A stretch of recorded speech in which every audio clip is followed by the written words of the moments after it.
Hello friends, मैं रेखा स्वागत करती हूँ आपका अपने यूट्यूब चैनल स्टोरी क्वीन रेखा में। बहुत बहुत स्वागत है आपका। तो मेरे चैनल पर आपको हर प्रकार की कहानी सुनने को मिलेगी जो आपका बहुत मनोरंजन करेगी। तो प्लीज़ मेरे चैनल को सपोर्ट कीजिए, लाइक कीजिए, सब्सक्राइब कीजिए ताकि मैं और आगे जा सकूँ और आपको बहुत अच्छी अच्छी कहानियाँ सुना सकूँ। एक बार की बात है, यूपी के दो लड़के अपने परिवार वालों की प्रताड़ना के कारण घर छोड़कर भाग जाते हैं। प्रतिदिन के ताने सुन सुनकर वे बोर हो चुके थे। फिर उन्होंने इस समस्या से निदान पाने के लिए घर छोड़कर भागने का रास्ता सोचा। रात का समय था।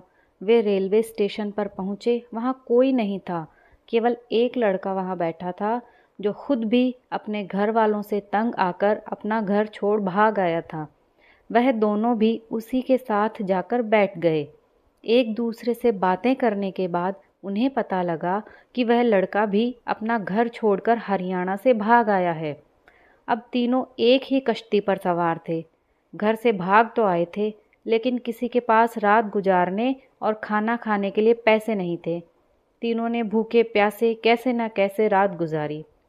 सुबह होते ही वे खाने के लिए लोगों के घर घर जाकर मदद मांगने लगे, लेकिन हर कोई उन्हें यह कहकर भगा देता कि इतने हट्टे कट्टे हो फिर भी कमा कर नहीं खा सकते, जो भीख मांगने आ गए। उन्होंने कई घरों के दरवाजे खटखटाए, लेकिन सभी का यही जवाब था। यूपी वाले लड़कों में से एक को आइडिया आया। उसने कहा, हमें कोई भी ऐसे खाना नहीं देगा, इसके लिए एक योजना बनानी होगी। बाकी दोनों ने पूछा, क्या योजना है? उसने कहा, हमें लोगों को राजी करने के लिए कोई उद्धरण बनाना होगा जिसकी अंतिम कड़ी एक दूसरे से मिलती हो। उन्होंने कहा, समझ गए।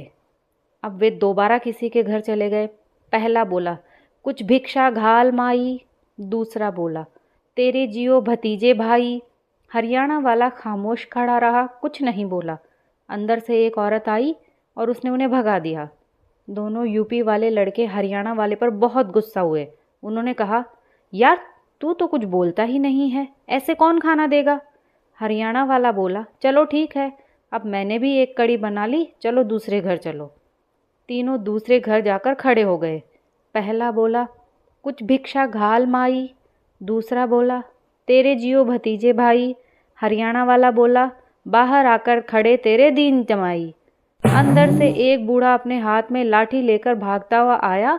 उसे देखते ही तीनों ऐसे भागे जैसे चूहा बिल्ली को देखकर भागता है। दोनों यूपी वाले हरियाणा वालों पर बहुत गुस्सा हुए। उन्होंने कहा, यार तुझे ऐसी बेतुकी बात अपने मुंह से निकालने की क्या जरूरत थी? हरियाणा वाला बोला, यार तुमने ही तो कहा था कड़ी से कड़ी मिलनी चाहिए। मैंने मेरे दिमाग में यही कड़ी बना ली तो मैंने बोल दी, जब भी तो मैं चुपचाप खड़ा था। देखते देखते रात होने लगी थी। अब उनके आगे एक और समस्या आ गई कि रात कहाँ गुजारें। वे एक घर के आगे जाकर खड़े हो गए। तीनों को खड़ा देख एक आदमी घर से बाहर आया। आदमी, हाँ बोलो, क्या समस्या है?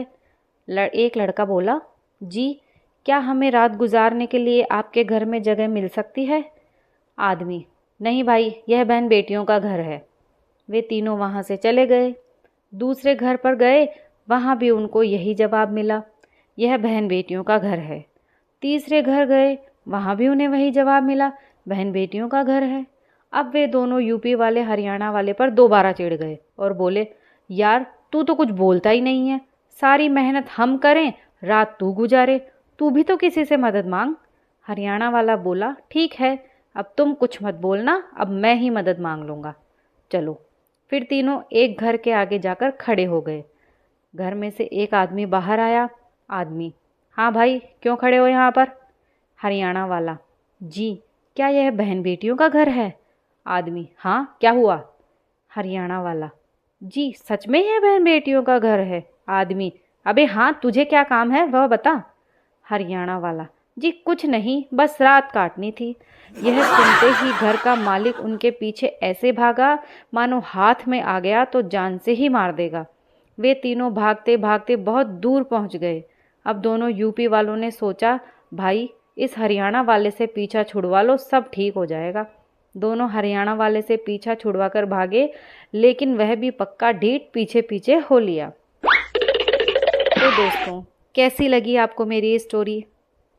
आशा करती हूँ आपको स्टोरी में बहुत आनंद आया होगा। मेरे चैनल को सपोर्ट कीजिए। कहानी पसंद आई हो तो लाइक कीजिए और चैनल पर नए हो तो सब्सक्राइब कीजिए। धन्यवाद।